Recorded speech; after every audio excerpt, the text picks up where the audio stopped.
राम का नाम, परमपिता परमात्मा का याद करने का तरीका, जिसे गुरु मंत्र या मेथड ऑफ मेडिटेशन कहें या कलमा, शब्द कहें या नाम, मतलब एक ही है।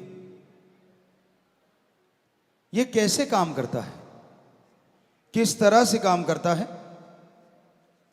मालिक का नाम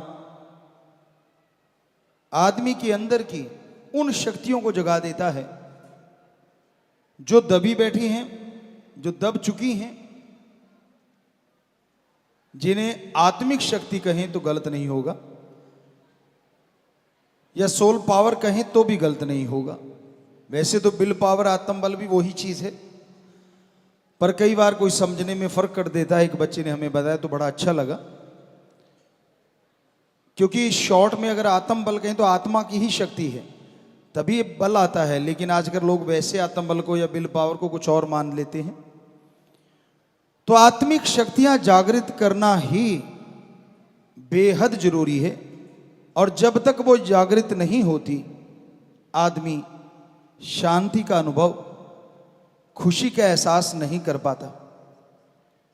तो आत्मिक शक्तियों को जगाने के लिए एक खुराक चाहिए। जिस तरह बच्चे खेलते हैं, काम धंधा करते हैं, तो उसके लिए बॉडी पावर चाहिए, दिमाग तेज होना चाहिए, तभी यह संभव है।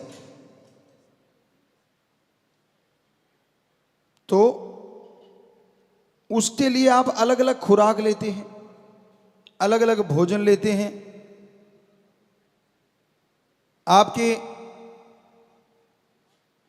कोई ना कोई उस्ताद, कोई ना कोई टीचर, कोई ना कोई कोच आपको शिक्षा देते हैं कि कैसे आप अपने विल पावर को जगा सकते हैं, या अपने आत्म बल को बढ़ा सकते हैं, या अपनी बॉडी पावर को कैसे बढ़ा सकते हैं, कैसे दिमाग को तेज कर सकते हैं। वैसे तो ये कहावत है, अनसुलझी हुई पहेलियों को सुलझाना भी दिमाग को बढ़ाना है। जितना दिमाग ज़्यादा लगाओगे उतना ही दिमाग बढ़ता चला जाता है, और जितना दिमाग नहीं लगाना चाहोगे, दिमाग एक तरह से शटर डाउन हो जाता है, बंद हो जाता है। तो जितना ज़्यादा इसका इस्तेमाल करोगे उतना ही दिमाग बढ़ेगा, जो आपके पढ़ने में, बिजनेस में, जो भी आप दिमागी कार्य करते हैं उसमें आपकी सहायता करेगा। बॉडी पावर के लिए अलग अलग तरीका बताया जाता है। पुराने टाइमों में घी खा लो भाई, दही खा लो, छाछ पी लो। आज वालों को वो चीज़ लगता है कि गलत थी, तो आपको नॉलेज के लिए बताना चाहेंगे, ये जो वे प्रोटीन बनता है या प्रोटीन बहुत सारा बनता है, वो छाछ में जो मलाई होती है, एक घर की छाछ होती है ना, गांव वाले बच्चे जानते होंगे। तो घर की छाछ में एक मलाई होती है, जिसके नाम अलग अलग हैं, अलग अलग भाषाओं में। कोई छिड्डी कहता है, कोई मलाई कहता है, कोई कुछ कहता है। आजकल तो आप दूध की मलाई भी खैर छान छान के पीते हैं, पहलवान जो हुए। पर उस समय छाछ क्यों पीते थे लोग? क्योंकि आज वे प्रोटीन भी उस छाछ की मलाई से ही ज्यादा बनाया जाता है, जो ओरिजिनल होता है और ऑर्गेनिक होता है। तो हमारे कोई बुजुर्ग पागल नहीं थे, और कितनी पावर हुआ करती थी, बॉडी पावर। आज भी नहीं है बच्चों में, ऐसा नहीं कि बॉडी पावर नहीं है। जो पहलवान हैं, जो प्लेयर हैं, आज भी ऐसी ऐसी चीजें कर रहे हैं जो पहले नहीं हुई। टेक्निक नहीं पता था उनको, पावर पावर थी। आज टेक्निक सीख गए, वो पावर पहले बहुत ज्यादा थी। ट्रैक्टर को उठा देना, वैसे ऐसी चीजें हुआ करती, बड़े बड़े बड़ा कुछ होता था जो हमने देखा, जो आज कम ही देखने को मिलता है। हाँ, टेक्निकली आज ज्यादा परफेक्ट होते जा रहे हैं।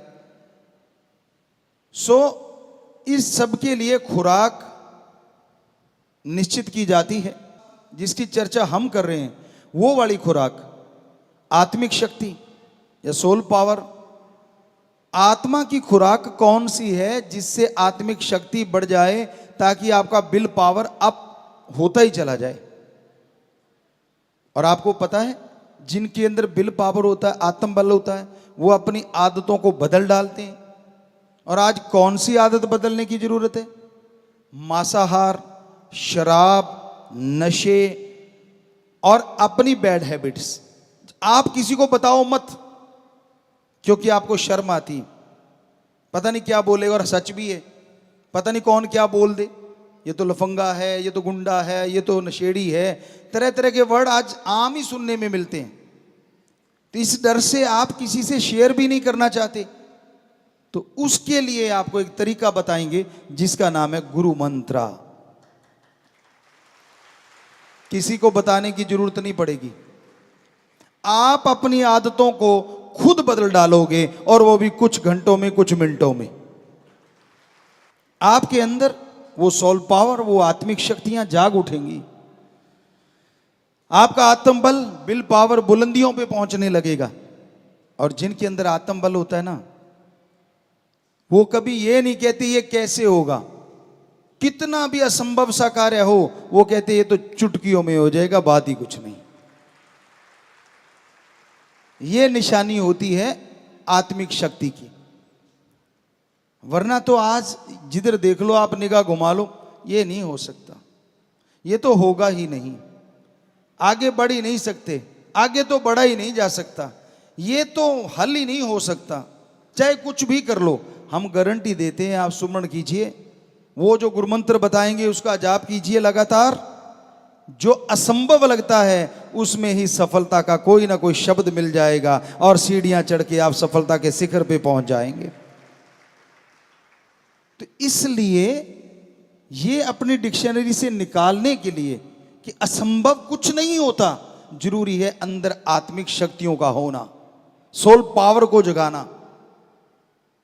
और उस सोल पावर को जगाने के लिए, आत्मिक शक्तियां बढ़ाने के लिए कोई लंबी चौड़ी कथा कहानी नहीं है, बस 3 शब्द हैं या 1 शब्द। कईयों के अंदर भ्रम है, 5 के बिना पार नहीं होते। कईयों का है कि अब तो ज़्यादा ही शॉर्ट हो गया, 3 के बिना पार नहीं होते। आपका भ्रम है, शायद बेपरवाह जी के वचन आपने नहीं सुने होंगे। परम पिताजी ने भी एक बार वचन किए थे, किसी के कहने पे उनको बोला गया कि पहले तो साईं जी 5 देते थे, अब आप 3 गुरुमंत्र के शब्द कर दिए, ये तो कम है। तो तब बेपरवाह जी ने फरमाया था, 3 तो क्या, सतगुरु चाहे, फकीर चाहे तो 1 शब्द से वार कर सकता है। तो समय समय की बात है, समय समय के अनुसार चीजें बदलती रहती हैं। जैसे जैसे समय बदलता है, वैसे वैसे संत, पीर, फकीर परमपिता परमात्मा से प्रार्थना करके उन शब्दों को उस तरीके से बताने लग जाते हैं कि मीनिंग्स वही रहता है, लेकिन शब्द बोलने में आसान हो जाते हैं। आज के बच्चों में रहता है कि हम शॉर्टकट अपना लें, शॉर्टकट, थोड़े से चीज। तो 1 शब्द से शॉर्टकट तो कोई हो नहीं सकता, इससे शॉर्टकट नहीं हो सकता। तो इसलिए बड़ा ही आसान सा तरीका होगा। आप जब सुनेंगे, अच्छा नाम इतना बड़ा, गुरुमंत्र और शब्द 1, लेकिन जब आप जाप करेंगे वो 1 ही 1 से मिला सकता है, इतनी पावर है उसमें। ऐसे तो आप अगर सोच के देखो, एक अपनी दुनिया है, अपनी धरती पे दुनिया है। अब तो साइंटिस्ट भी मानने लगे हैं, बाहरली दुनिया के लोग आ रहे हैं, इस धरती पे हो सकता है कुछ रह रहे हों बाहरली दुनिया के लोग। बड़ी जोर शोर से कुछ लोग इसको खोजने में भी लगे हुए हैं कि आखिर बाहर दुनिया कहाँ है, जिंदगी कहाँ है।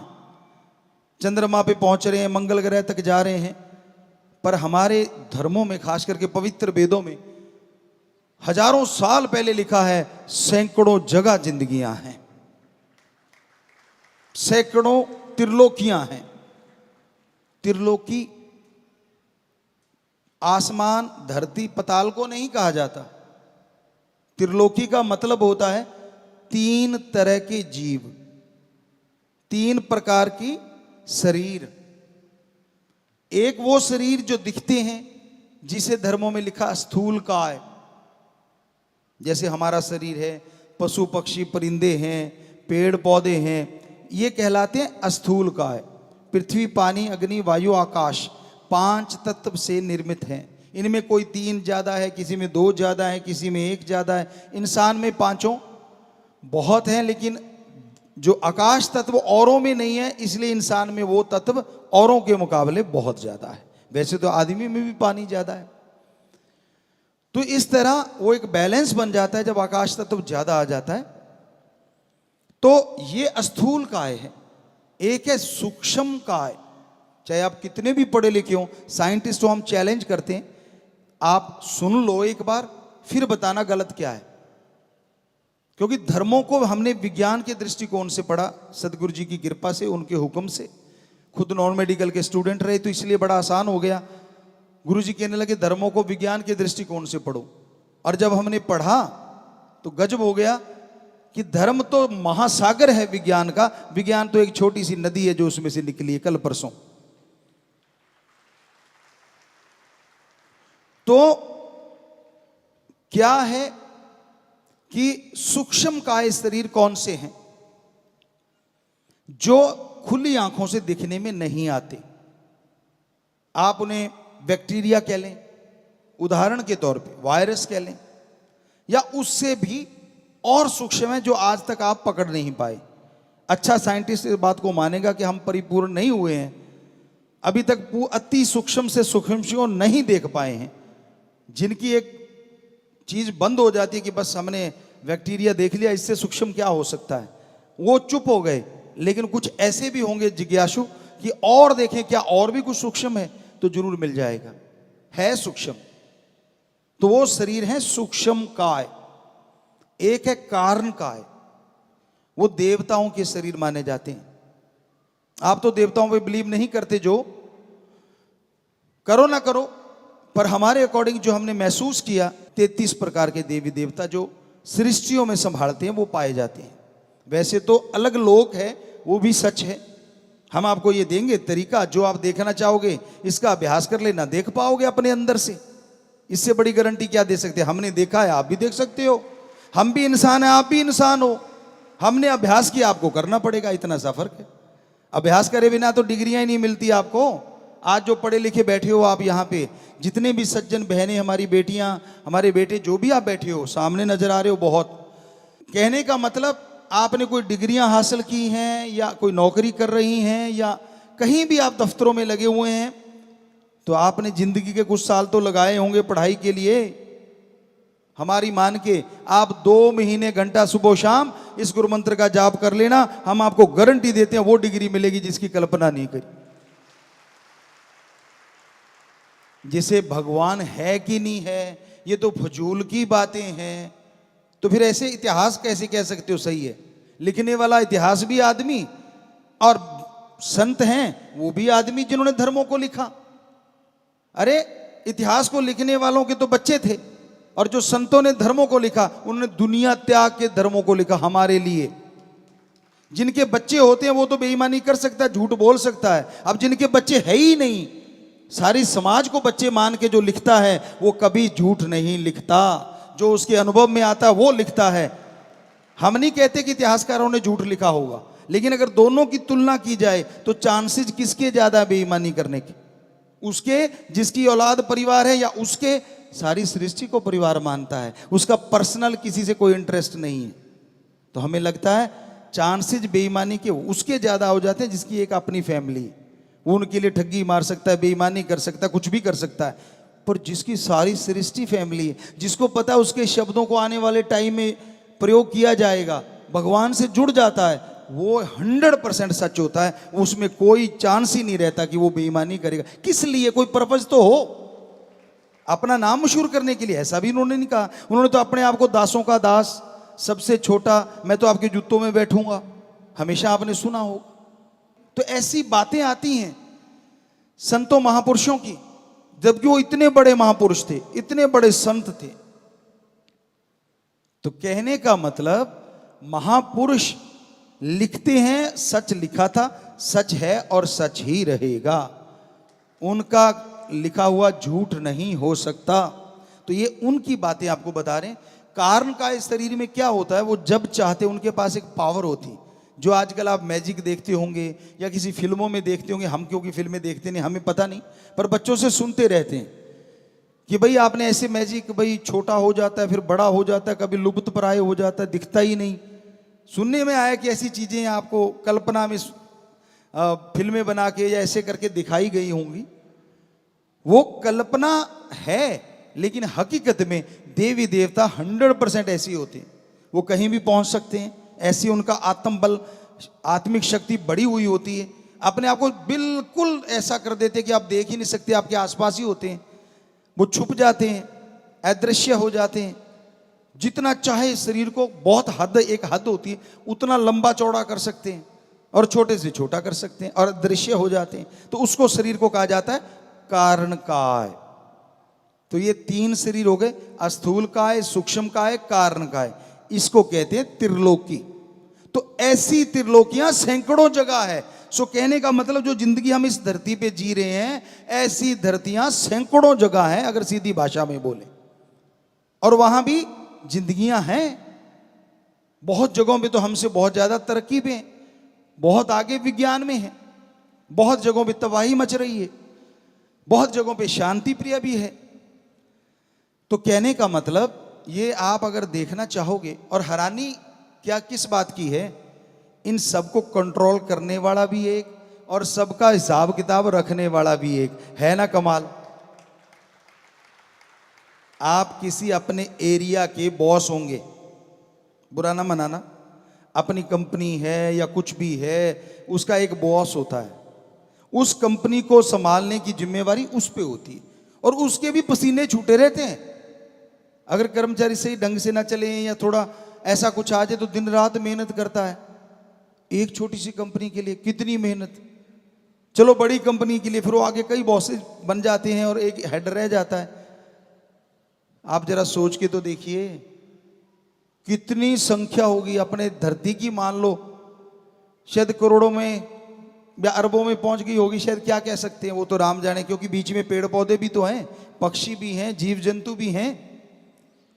तो उनका एक एक पल का एक ही बंदे के पास हिसाब किताब है। हर किसी की जानता है वो, चाहे उसने आगे अपने भी बंदे रख रखे हों। देवी देवताओं की ड्यूटियां 33 की लगा रखी हैं कि आपने ऐसे ऐसे ये काम करने हैं, और भी होंगे कुछ, लेकिन उनको पता हो ना हो फिर भी उसको खुद को सारा पता होता है। तो ऐसा है हमारा ओम भगवान परमात्मा, गॉड, सुप्रीम पावर। अब पशु तो भी सुन रहे होंगे बेचारे, वो तो नहीं समझ सकते, लेकिन आपका तो दिल कर सकता है ना कि यार देखिए तो सही वो है कैसा। कर रहा होगा ना, जरूर करता है। हमारा तो करा और तभी वहां तक पहुंच पाए। तो बिल्कुल करता है, और वो उसको पाने के लिए ही आपको वो तरीका बताएंगे जिसे कहते हैं गुरु मंत्र या मेथड ऑफ मेडिटेशन। आपने बस अभ्यास करना है, परहेज तो मानने पड़ते हैं। डॉक्टर साहबान यहाँ बैठे होंगे, बड़े डॉक्टर भी होंगे, कोई बीमारी लग जाए किसी को तो परहेज बताते हैं ना कि बेटा ये नहीं खाना, गला खराब है तो गर्म ठंडा इकट्ठा ना लेना, नजला है तो ठंडी चीजें मत खाया कर, बुखार में ये तो इत्यादि इत्यादि सारी बातें क्या कहें डॉक्टर साहबान, और जो बीमार रहा है उसको पता है, परहेज बताए जाते हैं।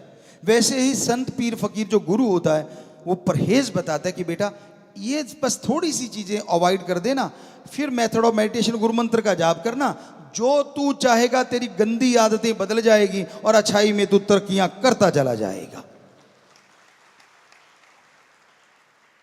इसलिए हमारे धर्मों में गुरु मंत्र की महत्ता बहुत ज्यादा है। और गुरु मंत्र है क्या? क्या गुरु का मंत्र? जी नहीं। पहले आपको गुरु मंत्र की व्याख्या। गु का मतलब होता है अंधकार और रू का मतलब होता है प्रकाश। दोनों के जुड़ने से बनता है जो अज्ञानता रूपी अंधकार में ज्ञान का दीपक जला दे, वो सच्चा गुरु होता है। बदले में कुछ ना ले, पैसा, चढ़ावा, अपनी मान बढ़ाई, मेरी जय जयकार करो, नहीं। हां, क्योंकि आप सब में मुझे मेरा राम भगवान दिख रहा है, हो सकता है किसी को इधर भी दिख रहा हो, शरीर तो ये भी इंसान का है, पर इसका मतलब ये नहीं है कि हम भगवान बन गए। हम तो भाई आपके चौकीदार सेवादारी हैं, हमारा काम ही है सेवा करना, आपकी सेवा के लिए। आपके नौकरों के भी चौकीदार हैं हम, तो उनके भी सेवादार हैं, उनके भी नौकर हैं। कैसे? आके वो राम का नाम ले लेंगे आपके नौकर, और वो उन्होंने अगर कोई दुआ कर दी तो हमारा कर्तव्य बन गया उनकी सेवा करना। भगवान से प्रार्थना करना कि भाई हे भगवान, ये तेरा बच्चा तड़फ रहा है, अगर इसकी जायज़ मांग है, अगर इसकी सही है तो तू सुन ले और जरूर सुन ले और इस पे रहमत कर दे, कृपा कर दे। तो वो सुन लेता और कृपा कर दे देता है, तो हमारी नौकरी पक्की हो गई कि हाँ, राम जी ने हमारी सुन ली और आपके नौकर के भी हम नौकर हो गए, क्योंकि उनकी बात के आगे हमने पालना की। तो इसलिए संत अपनी मान बढ़ाई के लिए नहीं होते, वही सच्चा गुरु होता है, फकीर होता है। हम ये नहीं कहते हम सच्चे हैं कि नहीं, सुमन कर लेना, पता चल जाएगा। राम जी जिस रूप में आते हैं वो गुरु सच्चा होता है, जिस रूप में नहीं आते वो गुरु नहीं होता, बात ही खत्म। प्रैक्टिकली मेथड ऑफ मेडिटेशन, गुरु मंत्र है, जाप करो। वो रूहानी रूप में आ सकता है, नूरानी रूप में आ सकता है, दुनियावी रूप में आ सकता है और जिस्मानी रूप में भी आ सकता है। वो आपकी भक्ति का स्केल है, कितनी का आप करते हो, कितने के विचारों को शुद्धिकरण कर चुके हो, आप कहां तक पहुंच पाए हो, उसके अकॉर्डिंग उसका रूप बदलता है परमात्मा का। होगा वो परमात्मा, क्योंकि वो तो निराकार है, उसका तो आकार ही नहीं है। लेकिन आप कैसे मान लोगे निराकार को, जब तक वो किसी आकार में नहीं आएगा। इसलिए वो उस आकार में आता है जिसमें वो अपना प्रचार करवाता है, यानी सच्चे संत पीर फकीर के रूप में आपको आके दर्शन देगा। दुनिया का क्या है, दुनिया तो बोलते रहना है, कुछ भी कह सकती है, आज तक किसी को नहीं छोड़ा। एक छोटा सा उदाहरण, बस कुछ चंद बातें और, तो गुरु मंत्र की थोड़ी सी बात आपको बता दें। अब रह गया मंत्र, मंत्र कहें शब्द, मेथड, विधि, युक्ति। तो गुरु मंत्र का पूरा मतलब है वो शब्द जो गुरु ने खुद करके देखे हों, वो भगवान का नाम जो गुरु ने खुद जाप किया हो, अभ्यास किया हो। वो गुरु क्या कहता है, मैं भी इंसान हूं, आप भी इंसान हैं, मैंने इन शब्दों का जाप किया और मुझे मेरा भगवान मिला, सारा कुछ मिला, सब कुछ दिखा। अगर मुझे दिख सकता है तो मैं इंसान हूं, तो आप भी इंसान हैं। आप जाप करोगे तो आपको क्यों नहीं दिखेगा। आज तक हमने 6.5 करोड़ लोगों को ये गुरु मंत्र बताया, जिसका अभ्यास हमने किया, और जिन जिन ने भी अमल किया सारे कह रहे हैं जी 100% हमें नजारे आए, कहीं ना कहीं कब ना कभी दर्शन हुए। तो बच्चों, कोई नया आके बैठता है, कोई नया सुनता है, जरा सोचिए, अगर ये 6.5 करोड़ में से लगभग जिन्होंने अभ्यास किया 95 से 100% तक लोगों को वो नजारा आया, तो आपको क्यों नहीं आएगा। भगवान ने क्या आपका कोई दुश्मनी है। बात ये, इन लोगों ने जाप किया, आपने करना है, करोगे तो झोलियां भर जाएंगी, करोगे तो नजारे आ जाएंगे।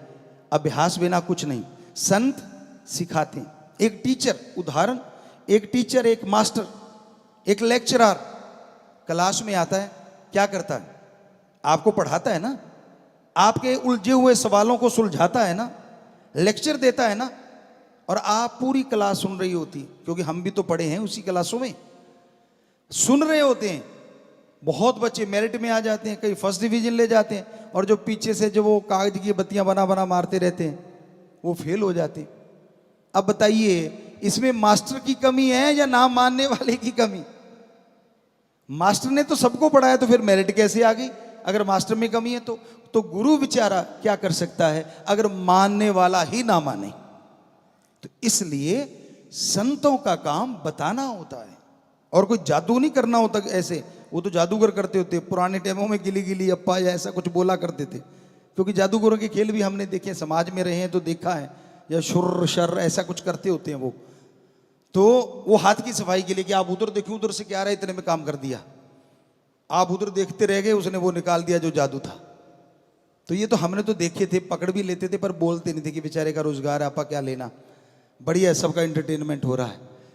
तो होती तो हाथ की सफाई, लेकिन इधर वो जादू नहीं है, ना कोई जादू टोना, ना कोई ऐसी बात। तरीका हम बताएंगे, जाप आपने करना है, गारंटी हमारी है, करोगे तो 100% रिजल्ट आएगा। आपने देखा सबके आया, तो आपके क्यों नहीं आएगा, इतना सी बात है। तो अब वो जो आपको कहा कि बताते हैं, तो परम पिता जी सच्चे दाता रहबर शास्त्रनाम जी शाह मस्तान जी दाता ने फरमाया, भजन में भी लिखवाया, एक सच्ची घटना होगी, किसी टाइम की, बहुत पहले की कह सकते हैं। तो दोनों बाप बेटा जा रहे थे, और एक उनके पास सवारी के लिए खच्चर होती थी, घोड़े होते थे, गधा होता था। अपने अपनी हैसियत के अनुसार बेचारे ले, ऊंट होता था, कोई हाथी वाले भी होते थे, तो वो उनके पास गधा था, तो उन्होंने गधे से बड़ा प्यार था, तो दोनों ठीक थे, तंदुरुस्त थे और चल पड़े। ये चलो आप बाजार से कोई बिजनेस व्यापार कुछ सामान लेके आना है, तो इस पे ला देंगे, तो बेचारे को उतनी देर आप क्यों तकलीफ देनी है। पैदल लोग चल के पसंद करते थे, तभी तंदुरुस्त रहते थे। आजकल तो रसोई में भी टॉयलेट, मतलब बुरा ना मानना, साथ में अटैच होगी कि बनाते बनाते आ जाए तो करके फिर आ जाए, दूर जाना ही ना पड़े। आने का भी टाइम नहीं है, पता नहीं कब आ जाए, क्योंकि खाने का टाइम नहीं कब खा लें, तो आने का भी टाइम नहीं कब आ जाए, ये भी तो चक्कर है ना। पहले सारा कुछ टाइम के अनुसार होता था। तो वो पैदल चलना भी आज आप किसी डॉक्टर से पूछ लो, जबरदस्त एक्सरसाइज है। कई आज स्पेशली चलते हैं, सुबह सुबह चलते हैं और बहुत ही बढ़िया है। उसे कहते हैं मैं वॉकिंग पे जा रहा हूँ, मतलब लोगों को थोड़ा कंपटीशन सा भी कर लेते, मैंने इतने कदम चले, तूने कितने चले, बढ़िया है ये कदम कंपटीशन, बढ़िया कर रहे हो तो अच्छा है, कोई बात नहीं। तो वो पैदल चल दिए कि चलो आते टाइम तो बेचारे पे बोझ लदने हैं, लाद के लाएंगे, चल के चलते हैं। अब वो पैदल जा रहे हैं, रास्ते में एक गांव आया, लोग हंसने लगे, कहते इन जैसा कोई मूर्ख होगा। कहते क्यों? अरे कहते यार दोनों पैदल जा रहे हैं और ये सवारी इनके पास में, हैरानी की बात है।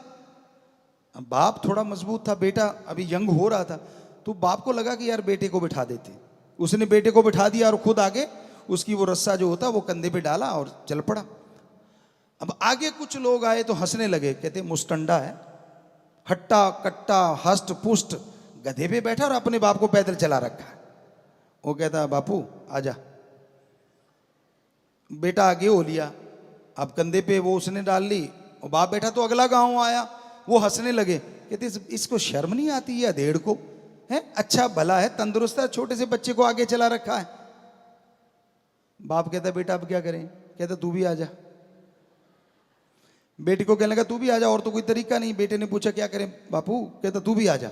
अब दोनों चढ़ के अगला गांव आया, कहते ओ हो कितना बुरा जमाना आ गया। कहते क्यों? दूसरा पूछता क्यों? कहता वो सामने देखो, बेचारा बोल नहीं सकता, इसलिए पे एक गधे पे दो बैठे जा रहे हैं। दोनों ने एक दूसरे को देखा, कहते अब क्या करें? गांव कहते अब और कुछ नहीं रहा, इसको उठा के अपने ऊपर बिठा लेते। भोड़े थे, थोड़े सीधे साधे थे, पावरफुल थे, वरना गधे को उठा लोगे ऐसी दुलत्ती झाड़ेगा, पता नहीं 32 भी बाहर आ सकती है। पर वो पावरफुल थे उस टाइम के लोग।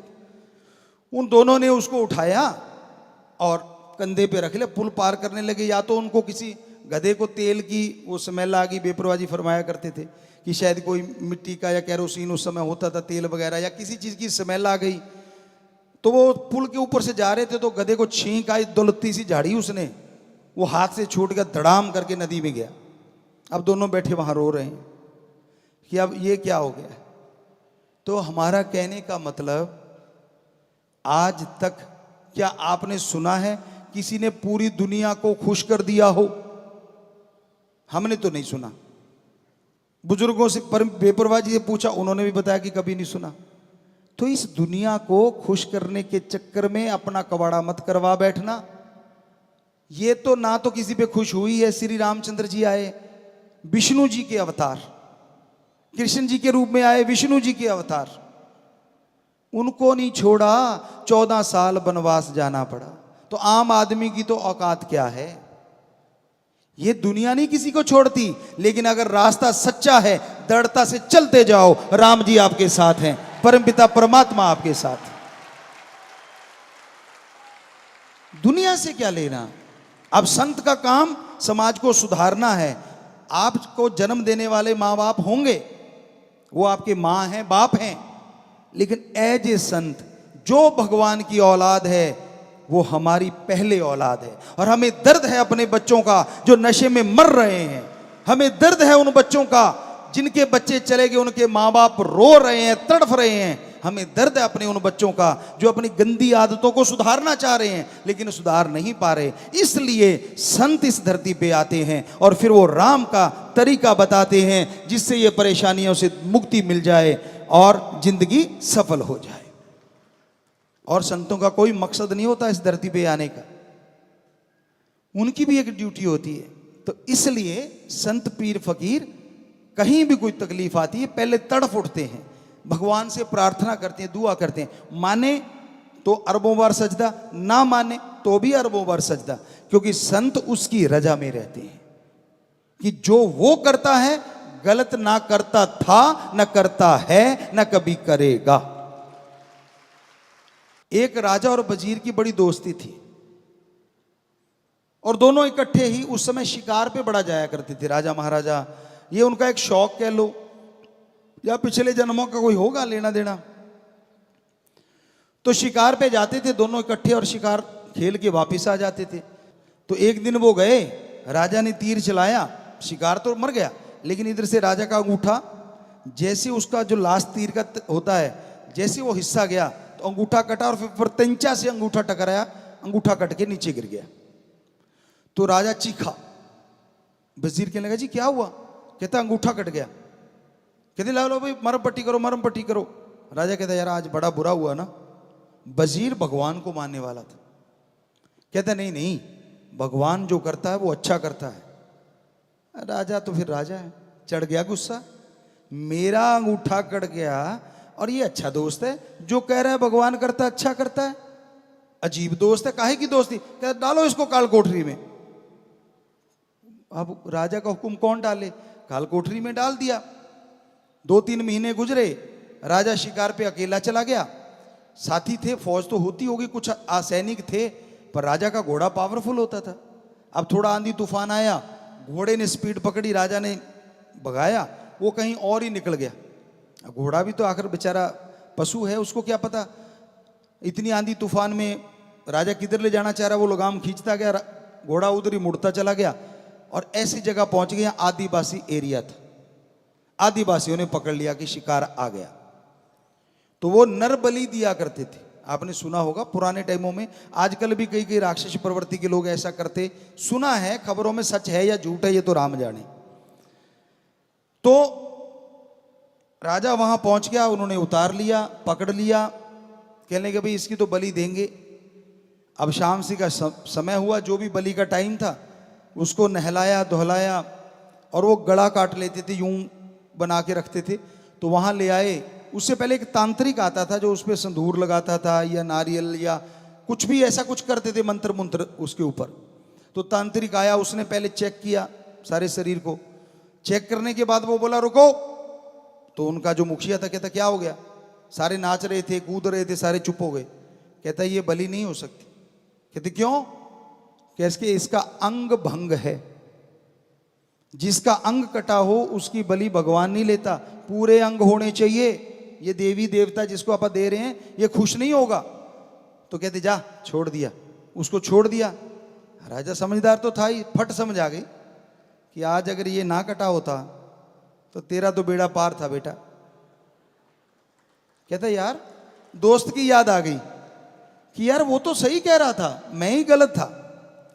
तो भागा, घोड़ा दौड़ाया, पहुंच गया, रात को ही बाहर निकाल लिया। कहता बाहर निकालो। कहता यार आज वाली भाषा में सॉरी, पहली वाली भाषा में जो भी था सॉरी फील की, उसको बोला और कहने लगा गलती हो गई यार, तू सही है, आज मेरे साथ ऐसा ऐसा हुआ। वो कहता है, वजीर कहता जी वो भगवान हमेशा ही अच्छा करता है। बादशाह फिर सोचा, कहता है वो बात सुन। कहता हाँ। कहता चलो मेरा तो अंगूठा कट गया, मैं तो आज बच गया, तेरे साथ अच्छा क्या हो गया जो 3 महीने यहाँ कैद में रहा काल कोठरी में, ये कैसे अच्छा हो गया? कहता राजन तेरा अंगूठा कटा है, मेरा नहीं कटा, दोनों इकट्ठे होते शिकार पे, तू तो आ जाता, तेरा तो अंगूठा कटा, मेरा तो नहीं कटा था, मेरा तो वहां बाजा बजा देते। तो मेरे भी भगवान ने अच्छा किया जो मुझे जेल में रख लिया। तो इसलिए बेटा ये हकीकत है, कहानी नहीं, सच्चाई है। वो जो करता था सही है, कर रहा है सही है, करेगा सही है। उसको मानने वाले को अगर ये मान लिया, कहीं भी रहो, ना चेहरे का नूर जाएगा, ना अंदर का सरूर जाएगा, ना वो राम हजूर जाएगा, हर पल साथ रहेगा, कहीं भी वो दूर ना जाएगा।